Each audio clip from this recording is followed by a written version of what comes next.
Kasus Rizky Febian laporkan Teddy Pardiana ke Polda Jabar atas dugaan penggelapan aset hingga kini naik ke tingkat penyidikan. Hal tersebut diungkapkan oleh Kombes CH Patopoy, Direktur Reserse Kriminal Umum Polda Jabar. Meski naik ke tingkat penyidikan, polisi belum menetapkan tersangka. Belum ada tersangka, kata Kombes CH Patopoy yang dilansir dari Tribun Jabar, Jumat tanggal 18 Juni tahun 2021 lalu. Kendati demikian, Patopoy mengatakan bahwa status laporan Rizky Febian naik ke penyidikan usai pihaknya melakukan gelar perkara. Sudah ditingkatkan, saat ini proses penyidikan, sambungnya. Sebelumnya, polisi juga sudah menindaklanjuti laporan Rizky Febian yang masuk pada Maret tahun 2021 lalu. Pihaknya diketahui telah memeriksa 12 saksi untuk mendalami kasus tersebut.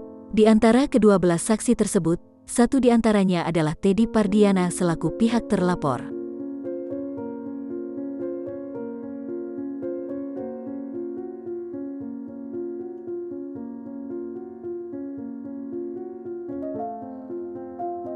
Sudah 12 saksi, ya termasuk terlapor Teddy Pardiana, ujar CH Patopoy yang dilansir dari grid.id, Senin, tanggal 7 Juni tahun 2021.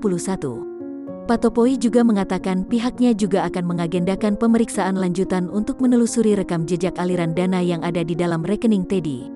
Sebelumnya diketahui Rizky Febian laporkan Teddy Pardiana ke polisi karena tak berhasil mengembalikan aset-aset milik anak Sule itu. Padahal, kakak Putri Delina beserta kuasa hukumnya telah memberikan waktu pada ayah tirinya tersebut. Tercatat ada 12 aset yang belum dikembalikan Teddy Pardiana.